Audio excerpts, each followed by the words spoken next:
Hello friends, welcome to Velrajan crime diaries. August மாதம் 23 2009 நம்ம தமிழ்நாட்டில் இருக்க திருப்பூர் டிஸ்ட்ரிக்ட்ல பெருமாநல்லூருங்கிற ஒரு கிராமம் இருக்கு. அந்த ஊருக்கு அப்போ தமிழகத்தோட துணை முதல்வர் ஒரு ஃபங்க்ஷனுக்காக வர்றாரு. ஒரு தமிழகத்தோட துணை முதல்வர் வரும்போது என்ன ஆகும், அந்த இடத்துல பாதுகாப்பு அதிகமாக தேவைப்படும். ஸோ அப்போ அந்த ஈவெண்ட்டுக்காக நிறைய போலீஸ் அதிகாரிகள் பாதுகாப்புக்கு வரும்போது திருப்பூர் டிஸ்ட்ரிக்ட்ல இருக்க எல்லா போலீஸ் ஸ்டேஷன்ல இருக்கிற நிறைய அதிகாரிகளை பாதுகாப்புக்காக வர சொல்றாங்க. அந்த மாதிரி தான் காங்கேயம் போலீஸ் ஸ்டேஷன்ல ஜெயமணிங்கிற 39 வயசு மதிக்கத்தக்க ஒரு பெண் போலீஸ் அதிகாரி இருந்துட்டு வர்றாங்க. அவங்களும் இந்த ஃபங்க்ஷனுக்கு பாதுகாப்பு கொடுக்கறதுக்காக காங்கேயம்ல இருந்து பெருமாநல்லூருங்கிற இந்த ஊருக்கு வர்றாங்க. ஸோ அந்த ஃபங்க்ஷனும் நல்லபடியாக முடிஞ்சது. இவங்க மட்டுமல்ல, ஜெயமணி மட்டுமல்ல, அந்த காங்கேயம் போலீஸ் ஸ்டேஷன்லேருந்து நிறைய அதிகாரிகள் இந்த பாதுகாப்புக்கு வராங்க. ஸோ இந்த ஃபங்க்ஷன் முடிஞ்சதுக்கப்புறம் எல்லா போலீஸ் அதிகாரிகளும் அவங்கவுங்க ஸ்டேஷனுக்கு போகிறாங்க. அப்படி காங்கேயம் போலீஸ் ஸ்டேஷன்லேருந்து போன எல்லா போலீஸ் அதிகாரிகளும் திரும்ப அவங்க ஸ்டேஷனுக்கு வந்துட்டாங்க, ஒருத்தர் தவிர. ஜெயமணிங்கிற இந்த பெண் போலீஸ் அதிகாரி மட்டும் திரும்ப அந்த ஸ்டேஷனுக்கே வரல. அப்போ என்ன ஆகும், கூட போன கோவர்க்கர்ல என்னாச்சு, ஏன் அந்த பெண்மணி வரலன்னு தேடி பார்க்குறாங்க. அவங்களுக்குள்ள பேசிக்கிறாங்க. நீ பார்த்தியா, நான் பார்த்தியான்னு கேட்குறாங்க. யாருக்கும் எந்த தகவலும் கிடைக்கல. அந்த பெண்மணியோட ஃபோனுக்கு அடிச்சு பார்க்குறாங்க. ஃபோனும் நாட் ரீச்சபிளா இருக்கு. ஜஸ்ட் திங்க் பண்ணி பாருங்க, ஒரு சாதாரண பெண்மணி காணாம போனாலே எவ்வளோ பதட்டம் இருக்கும். அதுவும் இந்த மாதிரி ஒரு ஃபங்க்ஷனுக்கு பாதுகாப்புக்கு போன ஒரு பெண் போலீஸ் அதிகாரி காணாம போனது பொதுமக்கள் கிட்ட மட்டுமல்ல, அந்த போலீஸ் ஸ்டேஷன்ல வேலை பார்க்குற அதிகாரிகளுக்கும் ஒரு மிகப்பெரிய அதிர்ச்சியை கொடுக்குது. அப்ப என்ன பண்றாங்க, அந்த போலீஸ் ஸ்டேஷன்ல வேலை பார்க்குற இந்த பெண்ணோட கோவொர்க்கரே தான் கூட வேலை பார்க்குற ஒரு பெண் போலீஸ் அதிகாரி மிஸ் ஆயிட்டாங்க அப்படிங்கிற மாதிரி ஒரு கம்ப்ளைண்ட் பதிவு பண்ணி ஜெயமணிங்கிற இந்த அதிகாரியை தேட ஆரம்பிக்கிறாங்க. அவங்களும் எவ்வளவு முயற்சி பண்ணியும் கூட இந்த பாதுகாப்புக்கு போன அந்த பெண் போலீஸ் அதிகாரி எங்க போனாங்க, அவங்க ஏன் திரும்பி வரல அப்படிங்கிறத யாராலையும் கண்டுபிடிக்க முடியல. இப்படியே சில வாரங்கள் உருண்டோடி போது இவங்க காணாம போய் கிட்டத்தட்ட ஒரு மாதம் கழித்து செப்டம்பர் மாதம் 19 2009 இவங்க வேலை பார்க்குற அந்த காங்கேயம் போலீஸ் ஸ்டேஷன்ல இருந்து கிட்டத்தட்ட 80 கிலோமீட்டர் டிஸ்டன்ஸ்ல சங்ககிரிங்கிற ஒரு ஊர் இருக்கு. அந்த ஊர்ல சுடுகாட்டுக்கு பக்கத்துல ஒரு சாக்கடையில ஒரு பெண்ணோட அழுகிய சடலத்தை கண்டுபிடிக்கிறாங்க. அதை பத்தி போலீஸுக்கு தகவல் சொல்றாங்க. பட் அப்பதான் தெரிய வருது, கண்டுபிடிக்கப்பட்ட அந்த சடலம் கிட்டத்தட்ட ஒரு மாசத்துக்கு முன்னாடி காணாம போன ஜெயமணிங்கிற இந்த பெண் போலீஸ் அதிகாரிக்கு சொந்தமான உடல்ங்கிறது தெரிய வருது. கொலை அப்படின்னா அவ்வளவு கொடூரமா கொலை செய்யப்பட்டிருக்காங்க. அந்த பெண் அதிகாரி கிட்ட கொலை பண்றதுக்கு முன்னாடி அந்த கொலைகாரன் தவறா நடந்திருக்கான், அவங்கள கடுமையா தாக்கியிருக்கான். கடைசியில பிளேடு மாதிரி ஒரு ஷார்ப்பான ஆயுதத்தை வச்சு அவங்களோட கழுத்தை கட் பண்ணிட்டு ஒரு குப்பை மாதிரி சாக்கடைக்குள்ள தூக்கி போட்டு போயிருக்கான். ஜஸ்ட் இமேஜின் பண்ணி பாருங்க, ஒரு பெண் போலீஸ் அதிகாரியே கொலை செய்யப்பட்டிருக்காங்கன்னா இங்க போலீஸ் அதிகாரிகளுக்கே பாதுகாப்பு இல்லைன்னா பொதுமக்களுக்கு எப்படி பாதுகாப்பு இருக்கும்? இப்படிங்கிற ஒரு அடிப்படையான கேள்விதான் எல்லா மக்கள் கிட்டையும் வரும். அதனால இந்த கேஸை சீக்கிரமா சால்வ் பண்ணி பொதுமக்கள் கிட்ட காவல்துறை மேல இருக்கிற மதிப்பை நிலைநாட்ட வேண்டியது காவல்துறை அதிகாரிகளுக்கு இருக்கிற தலையாய கடமை. போலீஸ் அதிகாரிகளை பொறுத்த வரைக்கும் இந்த வழக்குல அவங்களுக்கு இரட்டை அழுத்தம் இருக்கு. நார்மலா கொலை வழக்குனாலே அழுத்தம் இருக்கும், அதுல கொலை செய்யப்பட்டது ஒரு போலீஸ் அதிகாரிங்கும் போது இதை சால்வ் பண்ண வேண்டிய கட்டாயம் அதிகப்படுது, அதுவும் கூடிய விரைவில். இப்போ போலீஸ் அதிகாரிகளும் எவ்வளவோ ட்ரை பண்ணி பார்த்தும் கூட இந்த கொலையை யாரு பண்ணா அப்படிங்கிறத கண்டுபிடிக்க முடியல. அப்போ ஜென்ரலா ட்ரெடிஷ்னலா போலீஸ் அதிகாரிகள் பயன்படுத்துற டெக்னிக் என்னன்னா, இந்த பெண்மணியோட கொலை, இந்த பெண் போலீஸ் அதிகாரியோட கொலை வந்து ரொம்ப யூனிக்கா பார்க்கப்படுது. தவறா நடந்து கழுத்தை இப்படி கட் பண்ணிட்டு போறது, இதை பார்க்கும்போது இவங்களுக்கு என்ன தோணுதுன்னா, இதுக்கு முன்னாடி ஏதாவது இந்த மாதிரி கொலை நடந்திருக்கா அப்படிங்கிற மாதிரி தேடி பார்க்குறாங்க.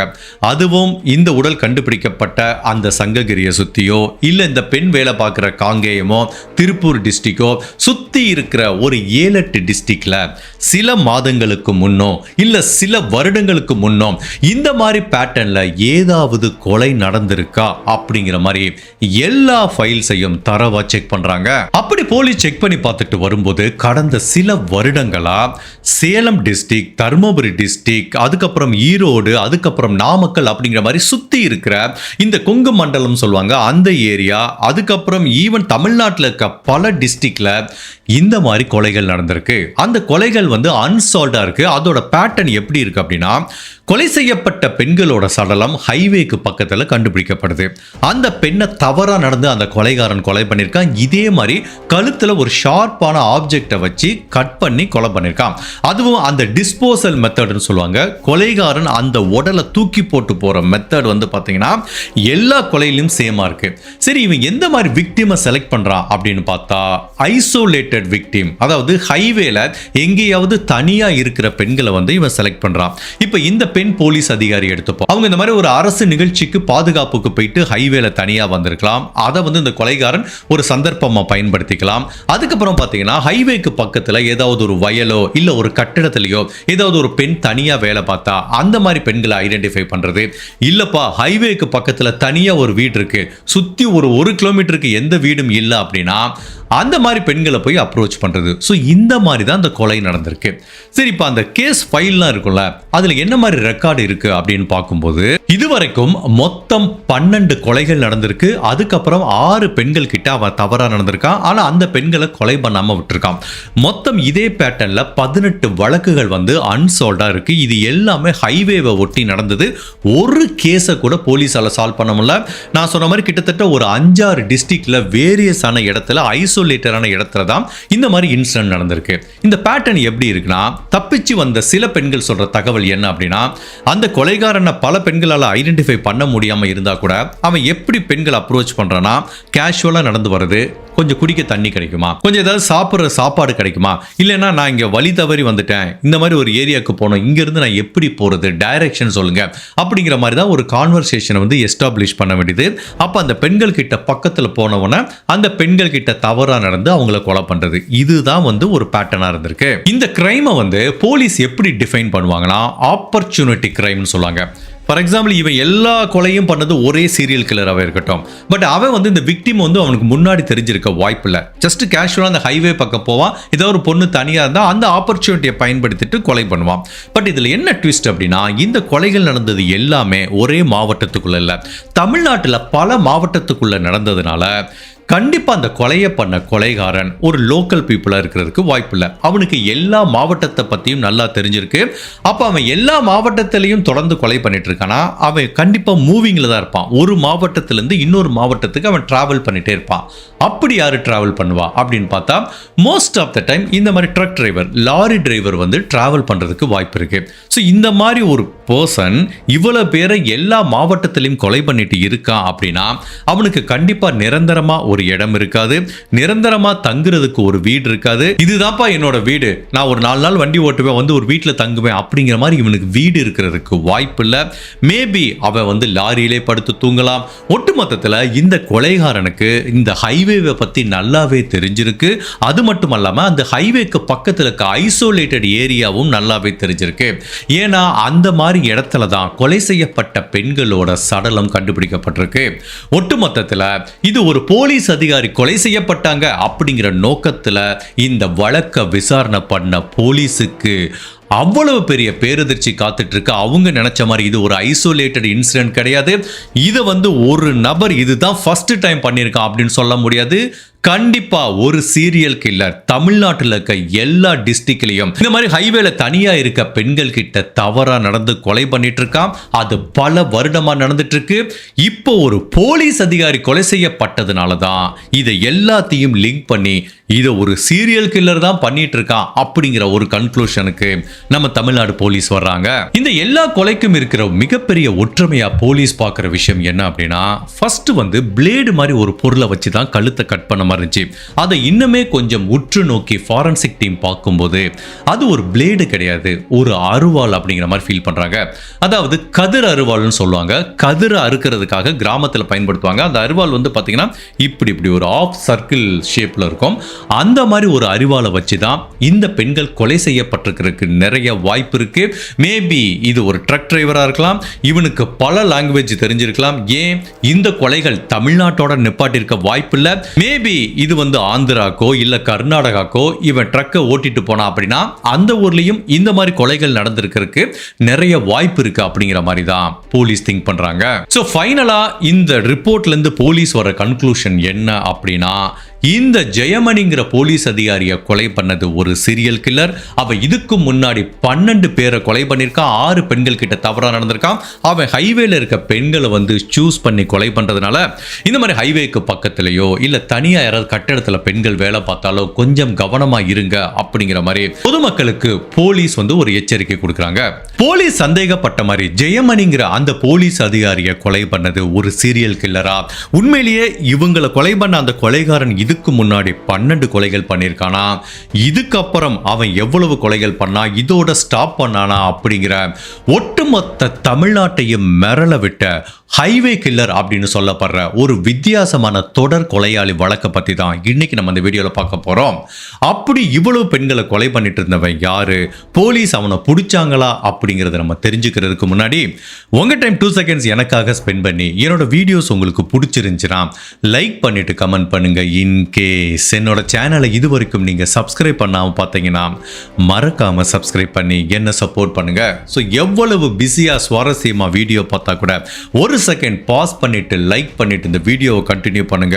உங்களுக்காக இந்த கேஸ் சம்பந்தமா நிறைய தகவல் திரட்டி வச்சிருக்கேன். மேபி இந்த வீடியோவை நீங்க வேற சேனல்ல பார்த்திருக்க கூட வாய்ப்பு இருக்கு, பட் எந்த சேனல்லையும் சொல்லாத அளவுக்கு நிறைய தகவலை இந்த வீடியோல நான் உங்ககிட்ட சொல்ல போறேன்.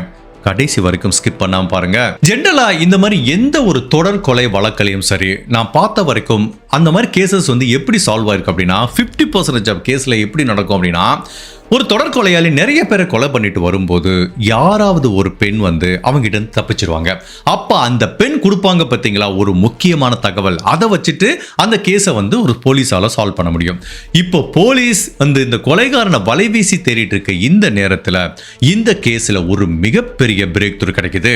ஜூலை மாசம் 3ஆம் தேதி 2009ஆம் வருஷம் ஓசூருக்கு ஹைவேல ஒரு பெண்மணி தனியா வேலை பார்த்துட்டு இருக்காங்க. அப்படிப்பட்ட அந்த பெண்மணி தனியா வேலை பார்த்துட்டு இருக்கும்போது ஒரு நபர் வர்றாரு. அந்த பெண் கிட்ட, மேடம் எனக்கு கொஞ்சம் தண்ணி கிடைக்குமான்னு கேட்கிறாரு. உடனே இவங்களும் உள்ள போய் ஒரு கிளாஸ்ல தண்ணி கொடுக்குறாங்க. அந்த நபர் தண்ணியை வாங்கி குடிச்ச உடனே ஷியாமலாங்கிற அந்த 45 வயசு பெண் கிட்ட தவறா நடக்க முயற்சி பண்ணும்போது அந்த பெண் என்ன பண்றாங்கன்னா கூச்சலிடுறாங்க. உடனே அவங்க கணவர் பிரகாஷ்ங்கிற நபர் ஓடி வர்றாரு. தன்னோட மனைவியை ஒருத்தன் தவறா நடக்க முயற்சி பண்றாரு. அவர் தடுக்க வர்றாரு. அதுக்கப்புறம் பாத்தீங்கன்னா பக்கத்துல வயல்ல வேலை செஞ்சுட்டு இருந்த நிறைய விவசாயிகள் வந்துட்டாங்க. அந்த வில்லேஜ் மக்களே சேர்ந்துடுறாங்க. அப்போ இந்த நபருக்கு என்ன பண்றதுன்னு தெரியல. உடனே பதறி அடிச்சுட்டு ஓடி போயிடுறான். பட் இந்த மாதிரி ஒரு இன்சிடென்ட் நடந்ததை பத்தி போலீஸ் டிபார்ட்மெண்ட் கிட்ட தகவல் சொல்றாங்க. பட் என்னதான் அந்த நபர் தப்பிச்சு போனா கூட இப்ப போலீஸால லிங்க் பண்ண முடியுது. போலீஸ் ஆபீசர், அதாவது ஜெயமணியை கொலை பண்ண அந்த கொலைகாரனும் இதுக்கு முன்னாடி பல கொலை பண்ண அந்த கொலைகாரனும் இவன் தான். இப்போ ஒரு பெண்கிட்ட தவறா நடக்க முயற்சி பண்ணிருக்கா. அந்த பெண்மணி கத்தி கூச்சலிட்டதுனால இவன் தப்பிச்சு போயிட்டாங்க போது இப்போ அந்த ஐ விட்னஸ் இருப்பாங்களே, அந்த கொலைகாரனை நேரா பார்த்துருப்பாங்களே, அவங்க தான் இந்த வழக்குல ஒரு மிக முக்கியமான தடயமா பார்க்கப்படுது. இப்ப அந்த பெண்மணியை கூட்டிட்டு விசாரிக்கிறாங்க. அந்த நபர் எப்படி இருப்பாருன்னு. அந்த நபருக்கு ஒரு 32 ஏஜ் இருக்கும் சார். நல்ல ஆஜானுபாகுவா இருக்கான். கொஞ்சம் மீச வச்சிருந்த மாதிரி தெரிஞ்சது. பார்க்க லோக்கல் பக்கா தமிழ்கார மாதிரி தான் தெரிஞ்சது. பட் அவனோட பேசின மொழி பார்த்தீங்கன்னா சில சமயம் தமிழ் பேசுறான், சில சமயம் கன்னடம் பேசுறான். ஸோ இப்படிங்கிற மாதிரி ஒரு முக்கியமான தகவலை சொல்றாங்க. இதை வச்சு பார்க்கும்போது ஏற்கனவே இந்த தொடர் கொலையாளி ஒரு லாரி டிரைவராக இருக்க நிறைய வாய்ப்பு இருக்குங்கிற மாதிரி திங்க் பண்றாங்க. பட் அந்த லாரி டிரைவர் தமிழ்நாட்டிலேருந்து கேரளாவுக்கு போகலாம், ஆந்திராவுக்கு போகலாம், கர்நாடகாவுக்கு போகலாம். பட் இப்போ இந்த பெண்மணி சொன்ன தகவலை வச்சு அவன் தமிழ் பிளஸ் கன்னடா ரெண்டையுமே பிரதானமா பேசினதுனால இந்த லாரி டிரைவர் கண்டிப்பா தமிழ்நாட்டுக்கும் கர்நாடகாவுக்கும் இடைப்பட்ட இந்த இடத்துல தான் அவன் வண்டி ஓட்டிட்டு இருப்பான். மேபி பழங்களையோ காய்கறியோ மளிகை ஜாமானையோ ஒவ்வொரு ஸ்டேட்ல இருந்து வேற ஸ்டேட்டுக்கு எடுத்துட்டு போற லாரி டிரைவரா இருக்கலாம் அப்படிங்கிற மாதிரி இப்போ தமிழ்நாட்டுல இருந்து கர்நாடகாவுக்கு போற அந்த ஹைவேவே ஃபுல்லாவே ஹை அலர்ட்ல வச்சிருக்காங்க. இப்போ போலீஸ் அதிகாரிகளுக்கு இந்த தொடர் கொலையாளி எப்படி இருப்பான் அப்படிங்கிற மாதிரி ஒரு பிசிக்கல் டிஸ்கிரிப்ஷன் கிடைக்குதுல, அதை வச்சு கம்பாசிட் ஸ்கெட்ச் வரைஞ்சி அவனை தேர்றது ஒரு டெக்னிக். பட் நம்ம தமிழ்நாடு போலீஸ் என்ன ஃபீல் பண்றாங்கன்னா, இவன் இவ்வளவு பேரை கொலை பண்ணிட்டு இவ்வளவு பெண்கள் கிட்ட தவறா நடந்து சுத்திட்டு இருக்கானா, கண்டிப்பா அவன் மேல ஒரு வழக்காவது பதிவு பண்ணிருப்போம். ஜெனரல் அந்த மாதிரி யார் மேலே அது வழக்கு பதிவு பண்ணும்போது அவங்களோட பிசிக்கல் டிஸ்கிரிப்ஷன் பத்தி சொல்லியிருப்பாங்க. இப்ப இந்த பெண்மணி சொல்ற பிசிக்கல் டிஸ்கிரிப்ஷன், அந்த நபரோட உடல் அமைப்பு எப்படி இருக்கோ அது மேட்ச் ஆகிற மாதிரி நம்ம தமிழ்நாட்டில் ஏதாவது ஒரு கேஸ் இருக்கா அப்படிங்கிற மாதிரி தேடி பார்த்துட்டு வரும்போது ஒரு சூப்பரான பிரேக் த்ரூ கிடைக்குது. அதாவது 2008ஆம் வருஷம் சேலம் டிஸ்ட்ரிக்ட்ல இருக்க சங்ககிரிங்கிற ஊர்ல ஒரு நபரை சந்தேகத்தின் அடிப்படையில் அரெஸ்ட் பண்றாங்க. ஒரு பெண்கிட்ட தவறா நடந்த வழக்குல.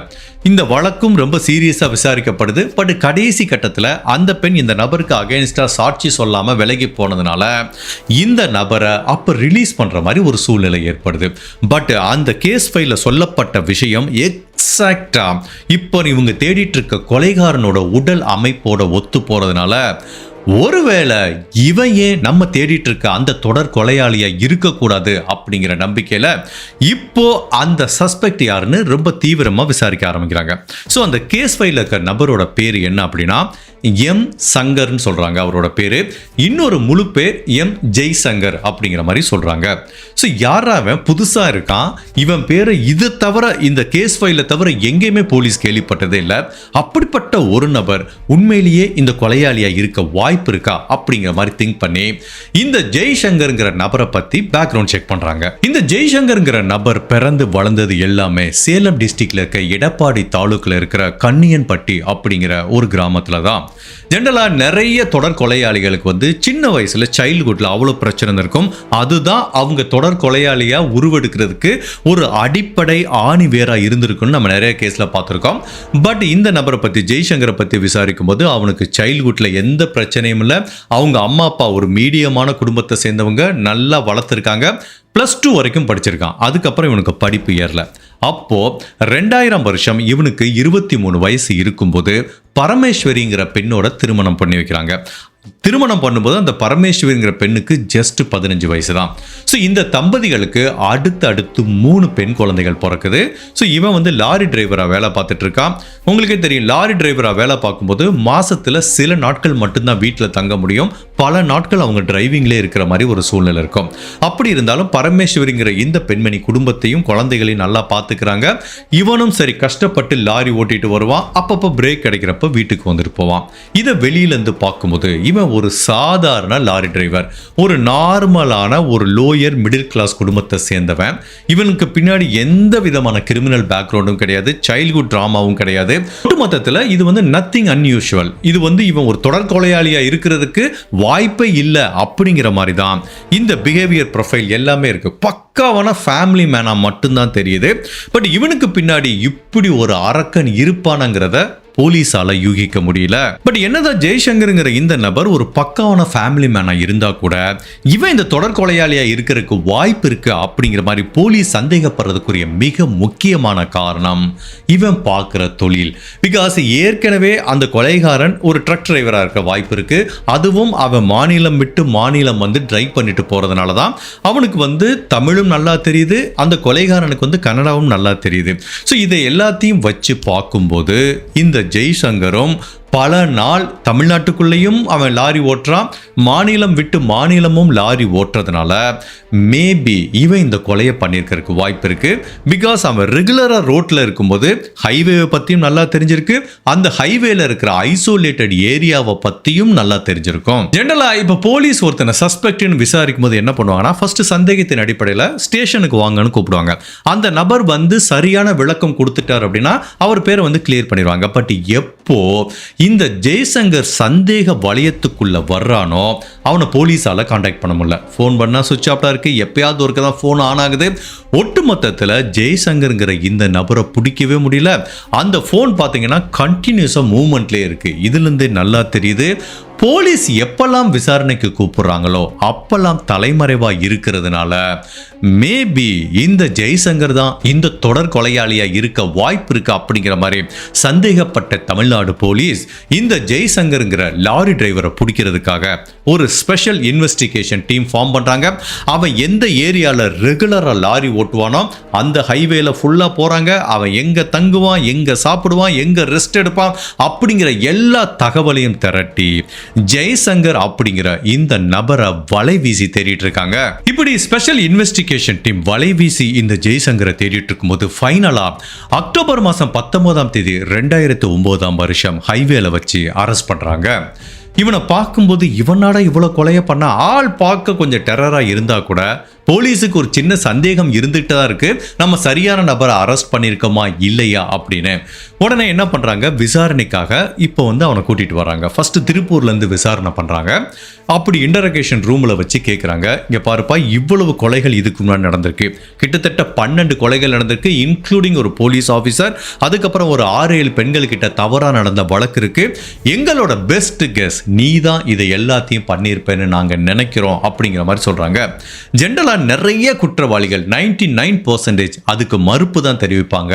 பட் ஒட்டுமொத்த காவல்துறையுமே எதிர்பார்க்காத மாதிரி, ஈவன் அதிர்ச்சி ஆகிற மாதிரி இந்த ஜெய்சங்கர் என்ன சொல்றான் தெரியுமா, ஆமா சார் இது எல்லாத்தையும் நான் தான் பண்ணேன் அப்படிங்கிறான். போலீஸே இந்த கன்ஃபெஷனை எதிர்பார்க்கவே இல்லை. சரி நீ எல்லாத்தையும் டீட்டெயிலாக சொல்லு, எப்படி இதை செலக்ட் பண்ணுற, ஏன் பண்ணுற அப்படிங்கிற மாதிரி கேட்கும்போது அவன் என்ன சொல்கிறான் அப்படின்னா, சார் என்னோட முதல் கொலை நான் 2008ஆம் வருஷம் தான் ஆரம்பித்தேன். ஸோ பல நாள் லாரி டிரைவராக போயிட்டு இருக்கும்போது அங்கே நெடுநாள் ஃபேமிலியை விட்டு பிரிஞ்சு இருக்கும்போது சில பெண்கள், பாலியல் தொழில் பண்ணுற பெண்கள் வருவாங்க, அவங்கக்கிட்ட நான் சந்தோஷத்துக்காக போவேன். அப்படி போகும்போது ஒரு நாள் எனக்கும் ஒரு பெண்ணுக்கும் ஒரு சின்ன வாக்குவாதம் ஏற்படுது. அந்த வாக்குவாதம் என்ன வாக்குவாதங்கிறத அவன் சொல்லலை. ஒன்று இவன் பணம் தரமாட்டேன்னு சொல்லிட்டானா, இல்லை அந்த பெண் பணம் வேண்டாம் அப்படிங்கிற மாதிரி சொல்லிட்டாங்களான்னு தெரியல. பட் ஏதோ ஒன்று பண பிரச்சனையில் 2 பேத்துக்குள்ள சண்டை கோபத்தில் அந்த பெண்ணை கொலை பண்ணிடுறான். அப்படி அந்த பெண்ணை கொலை பண்ணும்போதுதான் இவனுக்கு ஒரு விஷயம் புரிய வருது. அந்த கொலை பண்ற ப்ராசஸையும் இறுதி நிமிடத்தில் அந்த பெண் இவங்கிட்ட மண்டியிட்டு உயிர் பிச்சை கேட்கிறாங்கல்ல, அந்த கதறலையும் அந்த கடைசி நிமிடத்தில் அந்த பெண் அனுபவிச்ச வலியும் வேதனையும் இவனுக்கு அளவில்லாத சந்தோஷத்தை கொடுக்குது அப்படிங்கிறது அவனுக்கு அப்ப தெரிய வருது. ஆக்சுவலா இவ்வளோ நாள் வரைக்கும் ஒரு பெண்கள் கிட்ட சுகத்துக்காக தான் போயிட்டு இருந்தவன் ஒரு பெண்ணை கொலை பண்ணும்போது இவ்வளோ சந்தோஷம் கிடைக்குதா, இதை நம்ம திரும்ப திரும்ப அனுபவிக்கணும் அப்படிங்கிற நோக்கத்துக்காண்டி தான் நான் கொலை பண்ணேன் அப்படிங்கிறான். ஸோ ஆப்வியஸ்லி இதுல இருந்து என்ன தெரியுதுன்னா, அவன் பெண்களை கொலை பண்றதையும் அவங்க அனுபவிக்கிற வலியும் வேதனையும் இவன் என்ஜாய் பண்ணிட்டு இருக்கான். அப்போ இதை பெர்ஃபெக்டா பண்ணணும். இதுக்காக அவன் வேலையை விட்டுட்டு போய் கொலை பண்ண முடியாதுல்ல, அதனால இவனோட வேலை எங்க இருக்கு, ஹைவேல தான் இருக்கு. அதனால தான் இவன் அதை சூஸ் பண்றான். ஸோ அங்கங்க லாரி டிரைவரா போகும்போது எங்கெல்லாம் பெண்கள் தனியா இருக்காங்களோ அவங்கள சூஸ் பண்றது, ப்ரீடெக்ஸ்ட் அப்படிங்கிற மெத்தடில் அவங்களை போய் அப்ரோச் பண்ணுறது. அதாவது தண்ணி கிடைக்குமா, சாப்பாடு கிடைக்குமா, இல்லைனா நாங்கள் வழி மாறி வந்துட்டோம், இதுக்கு எப்படி போகிறது அப்படிங்கிற மாதிரி கேட்டு அந்த பெண்கள் பக்கத்தில் போய் அந்த பெண்கள் கிட்ட தவறாக நடந்து கொலை பண்ணுறது. கொலைக்காக எந்த மாதிரி ஆயுதத்தை பயன்படுத்தியிருக்கானா, கதிர் அருவாளை தான் வச்சுருக்கான். இவன் பிளாக் கலரில் ஒரு பேக் எப்பயுமே வச்சுருப்பானா, அந்த பேக்குக்குள்ளே இந்த கதிர் அருவாளை வச்சு தான் எடுத்துகிட்டு போவானா.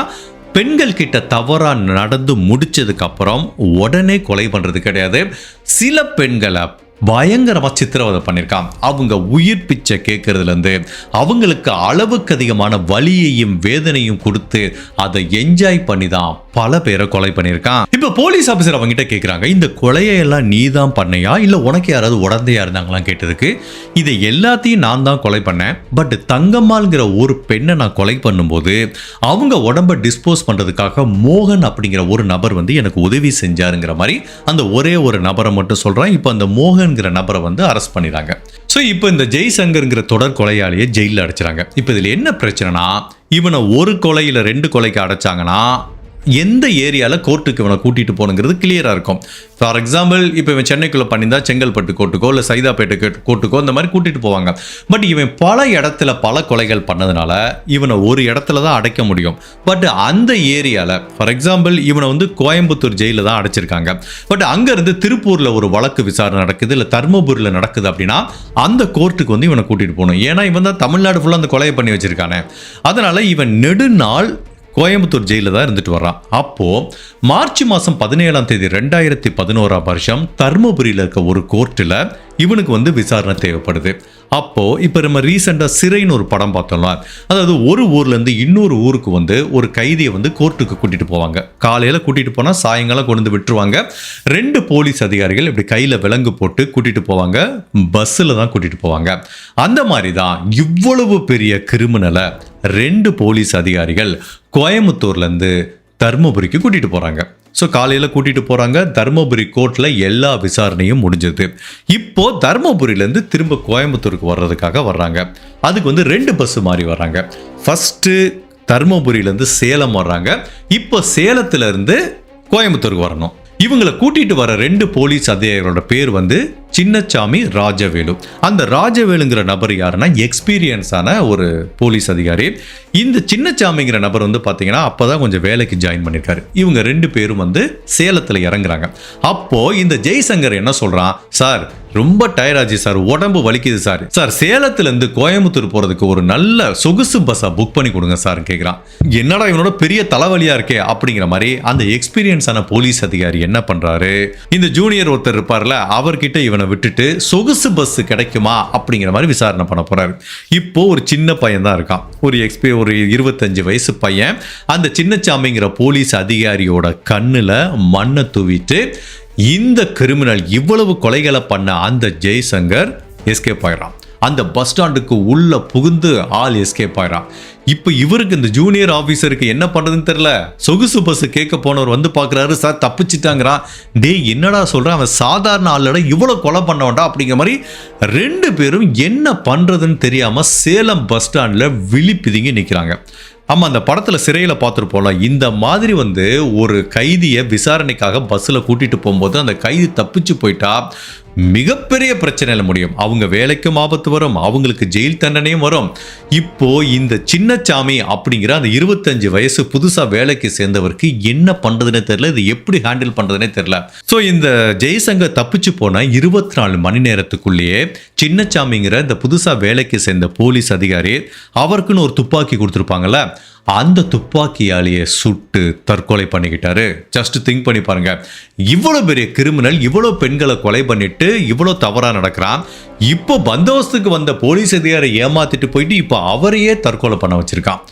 இப்போ போலீஸுக்கு பயங்கரமான அழுத்தம் வருது. இவன் எவ்வளவு பெரிய டேஞ்சரான கிரிமினல் தெரியும், இவனை வெளியில விட்டு அடுத்து என்ன நடக்கும்னு தெரியும். நேராக ஹைவேக்கு போவான், நிறைய பெண்களை தவறா நடப்பான், கொலை பண்ணுவான்னு தெரியும். ஸோ கூடிய விரைவில் இவனை பிடிக்கிறதுக்காக உடனே ஹையர் அஃபிஷியல்ஸ்லாம் ஒரு மீட்டிங் போட்டு இதுக்குன்னு தனியா ஒரு டீம் ஃபார்ம் பண்ணி இந்த ஜெய்சங்கர்ங்கிற நபரை வலை வீசி தேடுறாங்க. இப்போ இவன் தப்பிச்சுட்டு போனதுனால போலீஸ் அஃபிஷியலா என்ன மாதிரி வார்னிங் கொடுக்குறாங்கன்னா, இந்த ஹைவேக்கு பக்கத்துல தனியா இருக்க பெண்கள்லாம் கொஞ்சம் கவனமா இருங்க அப்படிங்கிற மாதிரி திங்க் பண்றாங்க. இப்போ ஜெனரலா ஒருத்தன் இந்த மாதிரி போலீஸ்க்கு தப்பிச்சு போறானா அவன் கண்டிப்பா தமிழ்நாட்டு கிரிமினலா இருந்தா தமிழ்நாட்டை விட்டு தப்பிச்சு போறதுக்கு வாய்ப்பு இருக்குல்ல, அதனால இவன் அடுத்த ஸ்டேட்டுக்கு தப்பிச்சு போறதுக்கு வாய்ப்பு இருக்கு அப்படின்னு போலீஸ் வெயிட் பண்ணிட்டு இருக்க இந்த நேரத்துல தான் தருமபுரி டிஸ்ட்ரிக்ட்ல இருந்து ஒரு தகவல் வருது. அதாவது ஒரு நபரும் அவரோட பையனும் துடிதுடிக்க இதே மாதிரி கழுத்து வெட்டப்பட்டு கொலை செய்யப்பட்டிருக்காங்க. மேபி என்ன நடந்திருக்கலாம் அப்படின்னா, போலீஸ் நாங்கள் இந்த மாதிரி ஒரு குற்றவாளியை வலைவீசி தேடிட்டு இருக்கோம் நிறைய நோட்டீஸ் அடித்து அவனோட ஃபோட்டோஸ்லாம் அங்கங்கே ஒட்டும் போது இவனை யாராவது கண்டுபிடிச்சிருக்கலாம், அதனால அந்த 2 அப்பாவியை கொலை பண்ணியிருக்கலாம் அப்படிங்கிற மாதிரி திங்க் பண்ணுறாங்க. இப்போ அடுத்து மேபி இவன் இங்கே இருக்கிற பெண்களை தான் டார்கெட் பண்ணுவான் அப்படின்னு நினைக்கும் போதான் இந்த ஜெய்சங்கர் என்ன பண்ணுறான், கர்நாடகாவுக்கு தப்பிச்சு போகிறான். ஸோ கர்நாடகாவில் இருக்க தும்கூர் அப்படிங்கிற ஒரு டிஸ்ட்ரிக்ட்டுக்கு போகிறான். அந்த டிஸ்ட்ரிக்டில் மார்ச் மாதம் 21ஆம் தேதி 2011ஆம் வருஷம் ஒரே நாளில் 3 பெண்கள் கிட்ட தவறா நடந்து கொலை பண்றான். அந்த 3 பெண்களும் இதே மாதிரி கட்டிட வேலை பார்க்குறவங்க, வயல்ல வேலை பார்க்குறவங்க, எல்லாமே ஹைவேக்கு பக்கத்தில் இருக்கிறவங்க.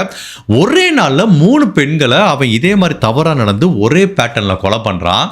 இதுவரைக்கும் தமிழ்நாடு போலீஸ் அவனை தேடிட்டு இருக்கும்போது இப்போ கர்நாடகா போலீஸும் அவனை தேட ஆரம்பிக்கிறாங்க. இப்படி கர்நாடகா போலீஸ் அவனை வலைவீசி தேடிட்டு இருக்க இந்த நேரத்தில் இந்த தும்கூர் டிஸ்ட்ரிக்ட்ல இன்சிடென்ட் நடந்து, அதாவது அந்த 3 பெண்களை கொலை பண்ண சில நாள் கழிச்சு ஏப்ரல் மாதம் 4ஆம் தேதி 2011ஆம் வருஷம் சித்ரதுர்கா அப்படிங்கிற டிஸ்ட்ரிக்ட்ல தம்மனஹள்ளிங்கிற ஒரு ஊர் இருக்கு. அங்க இதே மாதிரி ஒரு பெண்கிட்ட தவறா நடந்து கொலை பண்றான். அதுக்கப்புறம் சில நாட்கள் கழித்து இதே சித்ரதுர்கா அப்படிங்கிற டிஸ்ட்ரிக்ட்ல சீபார் அப்படிங்கிற மாதிரி இன்னொரு வில்லேஜ் இருக்கு. அங்க இதே மாதிரி ஒரு பெண்கிட்ட தவறா நடந்து அந்த பெண்ணை கொலை பண்ண போற ஸ்டேஜ்ல அவங்க கணவர் காப்பாத்த வராரு.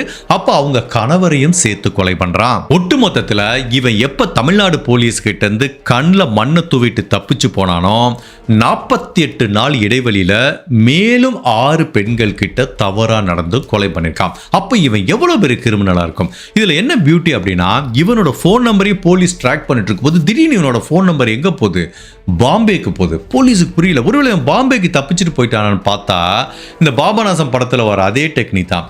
இவனோட ஃபோனை வந்து ஹைவேல போகிற பாம்பேக்கு போகிற ஒரு லாரியில் தூக்கி போட்டிருக்கான். அதனால தவறான சிக்னல் காட்டிட்டு இருக்கு. பட் அதே டயத்தில் இந்த கொலைகள் தொடர்ந்து கர்நாடகாவில் நடந்துட்டு இருக்கு. இப்படி போலீஸ் இவனை வலைவீசி தேடிட்டு இருக்க இந்த நேரத்தில் மே மாதம் 4ஆம் தேதி 2011ஆம் வருஷம் ஏற்கனவே கிட்டத்தட்ட 10,000 நோட்டீஸ் அடிச்சு ஒட்டிட்டாங்க. அதுவும் ஹைவேக்கு பக்கத்தில் இவனோட போட்டோ போட்டு கர்நாடக போலீஸ் இவனை பார்த்தா உடனே தகவல் கொடுங்க, இவங்கிட்ட கவனமா இருங்கிற மாதிரி நிறைய அங்கங்க ஹோட்டல், அதுக்கப்புறம் அங்கங்க இருக்கிற லாட்ஜி, இந்த மாதிரி வீட்டு, அதாவது ஹைவே பக்கத்தில் தனியா இருக்கிற வீடு, அங்க வயல்ல வேலை பார்க்குற பெண்கள் அப்படின்னு எல்லாத்துக்கும் அலர்ட் கொடுத்துட்டு இருக்காங்க. அப்படிப்பட்ட இந்த நேரத்தில் மே மாதம் 4ஆம் தேதி 2011ஆம் வருஷம் ஒரு நபர் வயல்ல வேலை பார்த்துட்டு இருக்க ஒரு பெண்மணி கிட்ட வந்து தண்ணி கேட்குறான். அந்த பெண்மணியும் தண்ணி கொடுக்குறாங்க. பட் அவங்களுக்கு தெரியாது இது ஜெய்சங்கர் அப்படிங்கிற மாதிரி. இப்போ அவன் என்ன பண்ணுறான், அந்த பெண்கிட்ட தவறாக நடக்க முயற்சி பண்ணும்போது அந்த பெண் வந்து கத்தி கூச்சலிடுறாங்க. உடனே அவங்க கணவர் வராரு, பக்கத்தில் வயலில் வேலை பார்க்குறவங்க வரும்போது அதில் ஒருத்தர் பார்த்துறாரு.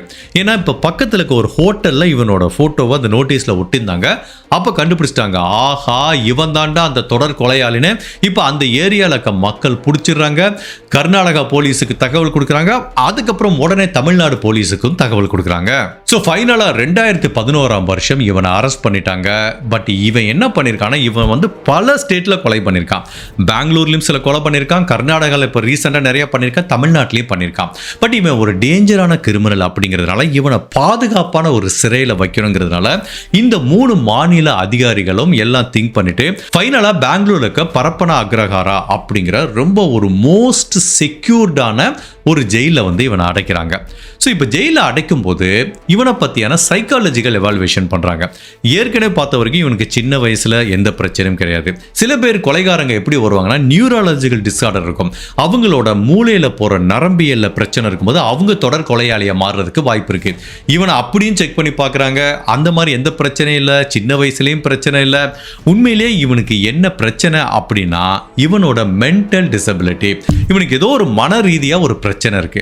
அந்த பிரச்சனைனால தான் இவன் தொடர்ந்து கொலை பண்ணிட்டு இருக்கா. அப்படிங்கிறதுனால அவனுக்கு மனநல மருத்துவர்களை வச்சு நிறைய கவுன்சிலிங் கொடுக்குறாங்க. இது எப்போ நடக்குதுன்னா 2011ஆம் வருஷத்துலேருந்து 2013ஆம் வருஷம் வரைக்கும் இவனும் அந்த ஜெயிலில் இருந்துட்டு இருக்கான். அதாவது இப்போ சவுத் இந்தியாவிலே பார்த்தீங்கன்னா மோஸ்ட் செக்யூர்டு ஜெயில் அப்படிங்கிற மாதிரி சொல்லலாம். அதாவது அங்கே பாதுகாப்பு வளையம் எப்படி இருக்குன்னா, 3 லேயர் இருக்குமா. ஃபர்ஸ்ட் உள்ளுக்குள்ள ஒரு வால் இருக்குமா, அது 20 அடி உயரம் இருக்குமா. அதுக்கப்புறம் மிடில் 2வது வால் இருக்குமா, அது 15 அடி இருக்குமா. 3வது ஒரு வால் இருக்குமா, அது வந்து 30 ஃபீட் இருக்குமா. அந்த வால் தான் பார்த்தீங்கன்னா இந்த எலக்ட்ரிக் ஃபென்ஸ் வச்சிருப்பாங்க. பட் அதையும் தாண்டி இந்த ஃபர்ஸ்ட் இருக்கிற 2 வால் இருக்கு பார்த்தீங்களா, அது மேலே யார் தப்பிச்சு போகக்கூடாதுங்கிறதுக்காக இந்த பீங்கான் இருக்கும்ல, அதாவது உடஞ்ச கண்ணாடி கிளாஸ், இது எல்லாத்தையும் வச்சு அவ்வளோ செக்யூர்டாக வச்சிருக்காங்க. பட் அப்படி இருந்தாலும் இந்த ஜெய்சங்கர் எப்படியாவது இந்த ஜெயிலேருந்து தப்பிச்சு போகணும். ஏன்னா அவனால் கொலை பண்ணாமல் இருக்க முடியல. ஸோ அவனும் பல நாள் பிளான் பண்ணிட்டே இருக்கான். அப்படி இருக்கும்போது ஆகஸ்ட் மாதம் 31ஆம் தேதி 2011ஆம் வருஷம் அவனுக்கு ஒரு ஐடியா வருது. செக்யூர்டாக ஜெயிலில் வச்சுருக்காங்க, இதுலேருந்து போக முடியாது. தனக்கு உடம்பு சரியில்லைன்னு ஒரு நாடகம் போட்டால் என்ன பண்ணுவாங்கன்னா, ஜெயிலுக்குள்ளேயே ஒரு ஹாஸ்பிட்டல் இருக்கும், அதில் ஒரு செல் இருக்கும், அங்கே போடுவாங்க. பட் அதில் வந்து பாதுகாப்பு கொஞ்சம் குறைவாக இருக்கும். பட் அங்கேருந்து நம்ம தப்பிக்க முடியும் அப்படிங்கிற நம்பிக்கையில் எனக்கு உடல்நிலை சரியில்லைங்கிறான். அப்போது அந்த பிரிசனில் இருக்கிற ஒரு ஹாஸ்பிட்டலில் அவனை அட்மிட் பண்ணுறாங்க. அதுவும் ஒரு செல்லு மாதிரி தான். பட் அங்கே எப்படியும் அந்த டூப்ளிகேட் கீயை எடுத்துட்டு அந்த செல்லேருந்து வெளியில் வர்றதுக்குரிய வழியை கண்டுபிடிச்சிட்டான். பட் இப்போ இவங்கிட்ட இருக்க மிகப்பெரிய பிரச்சனை என்ன, இந்த 3 வால் இருக்குல்ல, சுவர் இருக்குல்ல, அதை தாண்டி போனோம். அதுக்கு என்ன பண்ணுறான்னா, ஒரு மிகப்பெரிய மூங்கில் கம்பை வந்து கண்டுபிடிக்கிறான். இப்போ அந்த மூங்கில் கம்பை வச்சு புஷ் பண்ணி வாலில் ஏறிடலாம். பட் அங்கே வந்து பார்த்தீங்கன்னா உடஞ்ச கண்ணாடி துகள்களை குத்தி வச்சுருப்பாங்க. அதை ஓவர் கம் பண்ணுறதுக்கு இவனுக்கு வந்து ஜெயிலில் பெட்ஷீட் கொடுத்துருப்பாங்களே, அந்த பெட்ஷீட்டை போட்டு எப்படியாவது மேனேஜ் பண்ணி அந்த வாலில் நடந்துடலாம் அப்படிங்கிற மாதிரி முடிவு பண்ணி தப்பிச்சு போகிறதுக்குரிய சரியான சந்தர்ப்பத்துக்காக வெயிட் பண்ணிட்டு இருக்கான். ஸோ ஃபைனலாக செப்டம்பர் மாதம் 1ஆம் தேதி 2013ஆம் வருஷம் காலையில் 2 மணிக்கு இவனோட அந்த ஹாஸ்பிட்டல் பிரிசன் அந்த செல்லேருந்து வெளியில் வர்றான். இவனுக்கு வந்து ஒரு போலீஸ் அதிகாரி மாதிரி, அதாவது ஜெயில் அதிகாரி மாதிரி ஒரு யூனிஃபார்ம் போட்டிருக்கான். மேபி யார்கிட்ட இருந்து அதை திருடுனான்னு தெரியல. ஸோ பார்க்குறவங்களுக்கு சந்தேகம் வரக்கூடாதுங்கிறதுக்காக ஜெயில் அதிகாரி மாதிரி அந்த யூனிஃபார்மை திருடி போட்டுட்டு கையில் ஒரு கம்பளி போர்வையை எடுத்துட்டு ஒரு மூங்கில் கம்பை எடுத்துட்டு ஃபர்ஸ்ட் சுவரை தாண்டான். அதுக்கப்புறம் அங்கேருந்து செகண்ட் சுவரை தாண்டான். இது ஓகே, ரெண்டுமே தாண்டிட்டான். பட் அந்த மூணாவது 30 ஃபீட் சுவர் இருக்கும் பார்த்தீங்களா, அது வந்து பார்த்தீங்கன்னா எலக்ட்ரிக்கல் ஃபென்ஸ், கரண்ட் போயிட்டு இருக்கும். பட் இவனோட நல்ல நேரமா என்னன்னு தெரியல, அன்னைக்கு வந்து அந்த எலக்ட்ரிக்கல் லைன் ஒர்க் ஆகல. ஸோ இவனுக்கு ஈஸியாக இருக்கு. இப்போ அந்த 30 ஃபீட்டுக்கு மேலே போயிட்டான். இப்போ என்ன பிரச்சனைனா, அங்கேருந்து கீழே குதிக்கணும். 30 ஃபீட்டுங்கிறது எவ்வளோ உயரம், 3 மாடி மாதிரி. அங்கேருந்து குதிச்சா என்ன ஆகும்? ஆனால் இவனுக்கு வேற வழி இல்லை, குதிச்சு தான் ஆகணும். அப்போ என்ன பண்ணுறான், அங்கேருந்து குதிக்கிறான். குதிச்சதுல அவனுக்கு ஃபர்ஸ்ட் கால் உடையுது, கால் எலும்பு உடையுது, கால் முட்டில எலும்பு உடையுது. அவனோட ஸ்பைனல் கார்டே மிகப்பெரிய டேமேஜ் ஆயிருது. கை கால் உடஞ்சி சிராய்ப்பு ஏற்பட்டு அவனால் நகலவே முடியல, எங்கே பார்த்தாலும் ரத்தமாக இருக்கு.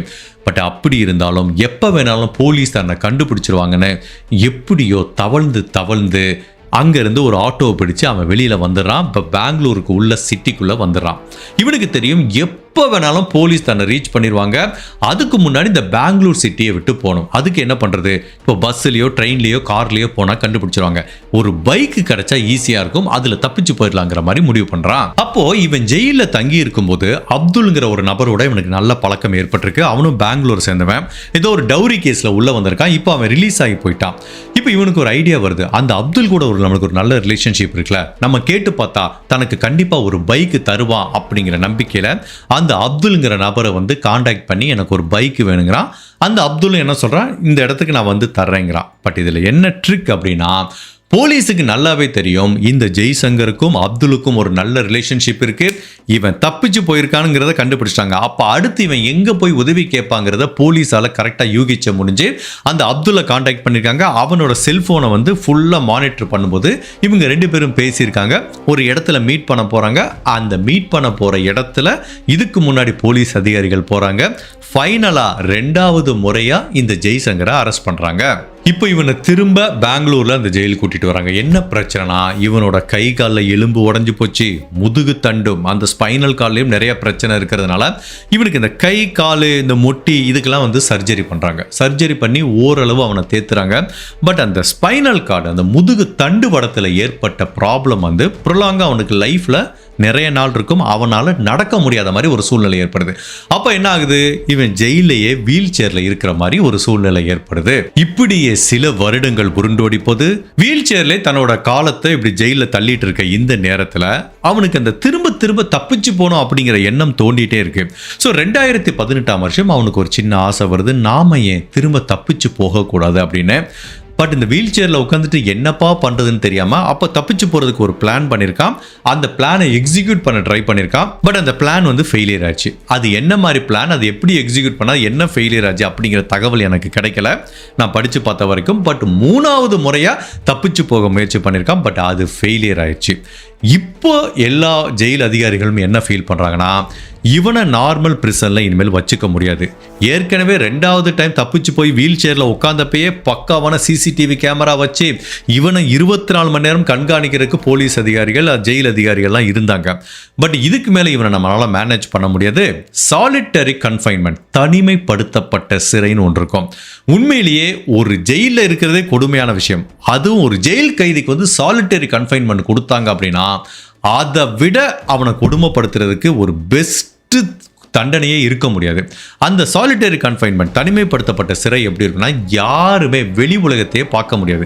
இவன் நார்மல் பிரிசன்ல இருந்தால் கூட அப்பப்போ வெளியில் வருவாங்க, சாப்பிட வருவாங்க, 4 பேரோட கேம் விளையாடுவாங்க, தோட்ட வேலை செய்வாங்க, ஏதாவது ஒரு ரிலாக்ஸேஷன் இருக்கும். பட் சாலிட்டரி கன்ஃபைன்மெண்ட்டில் இருந்தால் அந்த செல்லை விட்டு வெளியில் வர முடியாது. சாப்பாடு கூட கீழே இருந்து தள்ளி விடுவாங்க.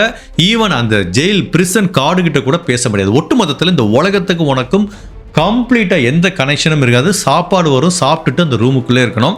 அப்போ ஒருத்தனோட மனநிலை எப்படி இருக்கும் பாருங்க. அந்த மாதிரி ஒரு சாலிட்டரி கன்ஃபைன்மெண்ட்டுக்குள்ள தான் இந்த ஜெய்சங்கரை ஃபைனலாக அடைக்கிறாங்க. பட் இந்த சாலிட்டரி கன்ஃபைன்மெண்ட்டுக்கு உள்ள போனதுலேருந்து இவனோட மனநிலை மிகவும் பாதிக்கப்படுது. அப்போ அந்த சாலிட்டரி கன்ஃபைன்மெண்ட்டில் இருக்கிறவங்களுக்கு ஜெயிலேருந்து ஒரு சின்ன சலுகை என்ன கொடுத்தாங்கன்னா, ஷேவ் பண்ணிக்கலாம். அதாவது ஒரு பார்பரை உள்ளே அனுப்புவாங்க. அவர் வந்து என்ன பண்ணுவார்னா ஷேவ் பண்ணுவார். அந்த மாதிரி தான் பிப்ரவரி மாதம் 26ஆம் தேதி 2018ஆம் வருஷம் இவனுக்கு ஷேவ் பண்ணுறதுக்காக ஒரு நபர் உள்ளே போகிறாரு. அப்படி ஷேவ் பண்ணும்போது பார்த்தீங்கன்னா அதில் ஒரு பிளேடு இருக்கும் பார்த்தீங்களா, அந்த பிளேடை இவன் திருட்டுத்தனமாக எடுத்து வச்சுக்கிறான். ஸோ மறுநாள் என்ன பண்ணுறான், காலையில் 2:15 மணிக்கு இவன் முந்தின நாள் திருடி வச்ச அந்த பிளேடை வச்சு தன்னோட கழுத்தை அறுத்து தன்னோட உயிரை மாச்சிக்கிறான். கிட்டத்தட்ட இவன் எத்தனை பேரை கொலை பண்ணியிருப்பான்னு தெரியாது. ஒரு ரெக்கார்டை பார்த்தீங்கன்னா ஒரு 15-20 பேரை கொலை பண்ணியிருப்பான்ல. எந்த பேட்டர்னில் எப்படி கொலை பண்ணானோ கிட்டத்தட்ட அதே பேட்டர்ன்லேயே இவன் தன்னோட உயிரை மாச்சிக்கிட்டான். இப்போ என்னாச்சு, ஓகேப்பா இவன் பண்ணிட்டான், இதுக்காக ஒரு பயங்கரமான என்கொயரி போகுது. பட் இதுக்கப்புறம் என்ன ஆகலாம், இவனோட உடம்பை வந்து அந்த குடும்ப உறவுகள் கிட்ட கொடுக்கணும். இவனுக்குன்னு யார் இருக்கா, ஒரு ஒய்ஃப் இருக்காங்க.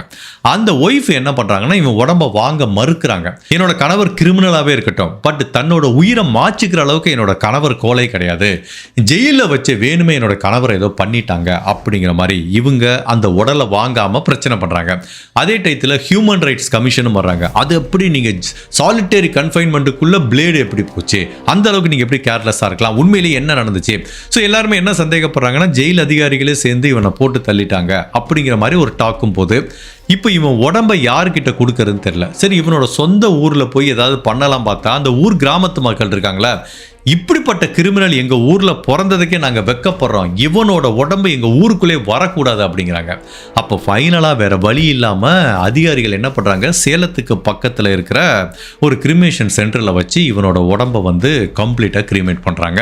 ஸோ இவன் தமிழ்நாட்டில் மட்டுமல்ல கர்நாடகாலையும் நிறைய கொலைகள் பண்ணதுனால ஈவன் தமிழ்நாட்டை விட கர்நாடகாவை தான் ரொம்ப பிஸியாக வச்சுருந்துருக்கான் ஜெயிலேருந்து தப்பிச்சு போனதுக்கப்புறம். அதனால கர்நாடகாலையும் இவனை பற்றி நல்லா தெரியறதுனால 2017 வருஷம் சைக்கோ சங்கரா அப்படிங்கிற பேரில் இவனை பற்றியான ஒரு படம் எடுக்கிறாங்க.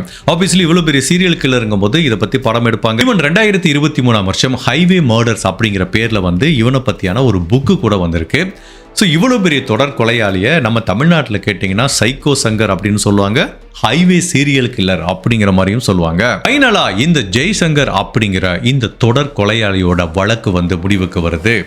ஸோ இந்த கேஸை படித்து பார்க்கும்போது பயங்கர ஷாக்கிங்காக இருந்துச்சு. ஒருத்தன் கடைசிலேருந்து பார்த்தீங்கன்னா அவனோட 42 வயசில் அவன் இறந்து போயிட்டான்.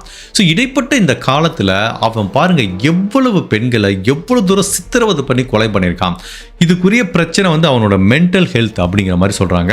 அதாவது ஒரு விக்டிமை அவங்களோட சித்திரவதை பண்ணி அவங்க உயிர் பிச்சை கேட்டு அவங்கள கொடுமைப்படுத்தி அவங்களோட இறுதி நிமிடத்தை பார்க்குறதுல அவனுக்கு வந்து அவ்வளவு சந்தோஷம் இருந்திருக்கு. இது கண்டிப்பாக ஒரு தவறான பிஹேவியர் ஒரு நார்மல் ஹியூமனுக்கு வந்து இப்படி இருக்காது.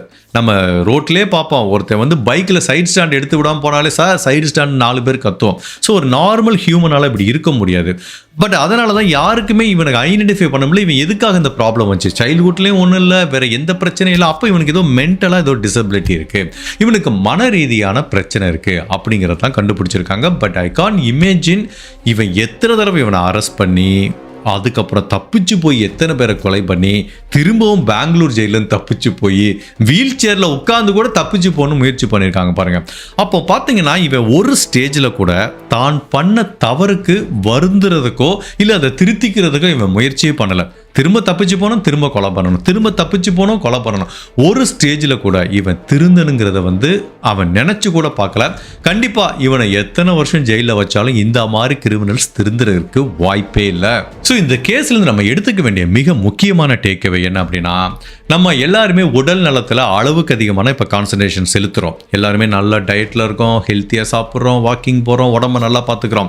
பட் நிறைய பேர் வந்து மனநலத்தை சரியாக பேணி பாதுகாக்கிறது இல்லை. அதுவும் ஐடியில் இருக்கிறவங்களாம் 24 மணி நேரம் ஸ்ட்ரெஸ்ஸாக ஒர்க் பண்ணும்போது நம்மளுக்கு தெரியாமல் நம்மளோட மனநலத்தில் மிகப்பெரிய பாதிப்பு தொடர்ந்து ஏற்பட்டுருக்கு.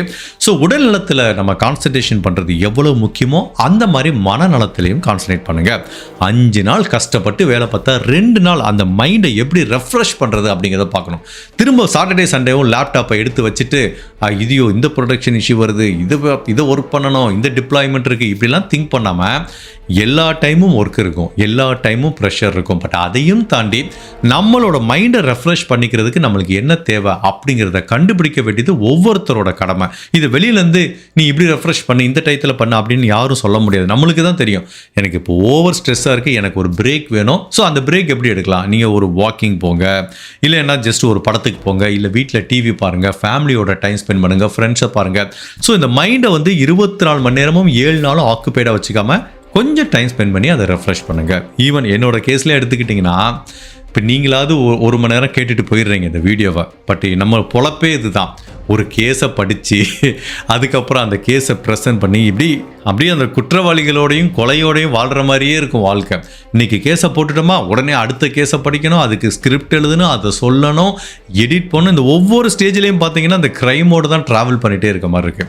அப்போ என்னோட மைண்டே நான் ரெஃப்ரெஷ்ஷாக வச்சுக்க வேண்டியது முக்கியம். இல்லைன்னா இது வந்து கொஞ்சம் மென்டலாக நம்மளை அஃபெக்ட் ஆகிடும்.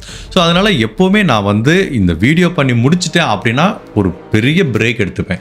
3 to 4 hours பிரேக். ஒன்று படம் பார்க்குறது, இல்லை ஃபேமிலியோட டைம் ஸ்பெண்ட் பண்ணுறது, ரெகுலராக காலையில் வாக்கிங் பண்ணுறது, அந்த ஒரு ரெஃப்ரெஷிங் டைம் எடுத்துக்கிட்டால் மட்டும்தான் எல்லா வேலையிலுமே நம்ம கான்சன்ட்ரேட் பண்ண முடியும். அந்த மென்டல் ஹெல்த் வந்து ஸ்ட்ராங்காக இருக்கும். ஸோ அதனால் இதுக்கப்புறம் நீங்கள் வேலை பார்க்குற நபராக இருந்தாலும் சரி, ஈவன் ஹவுஸ் ஒய்ஃபாக இருந்தாலும் சரி, குழந்தைகளாக இருந்தாலும் சரி, மனுஷனாக பிறந்த எல்லாத்துக்குமே ப்ரெஷர் இருக்கும். அது ஒவ்வொரு ஸ்டேஜில் ஏதாவது ஒரு உருவத்தில் மாறி மாறி வந்துட்டு இருக்கும். பட் எந்த ஸ்டேஜ்லையும் நமக்குன்னு ஒரு டைம் எடுத்து நம்மளை கொஞ்சம் ரெஃப்ரெஷ்ஷாக வச்சுக்கிட்டா தான் வாழ்க்கை வந்து கரெக்டாக போயிட்டுருக்கும், எந்த பிரச்சனையும் வராமல். ஸோ உண்மையிலே இந்த தொடர் கொலை வழக்கு ரொம்ப வித்தியாசமாக இருந்திருக்கும், ரொம்ப ஹாரிபிளாக இருந்திருக்கும் நான் நினைக்கிறேன். இந்த கேஸை பற்றியான உங்களோட கருத்தை மறக்காமல் இந்த வீடியோவில் பதிவு பண்ணுங்கள். இந்த மாதிரி அனதர் கேஸில் உங்களை சந்திக்கிறேன். Till then, stay safe, take care. Bye.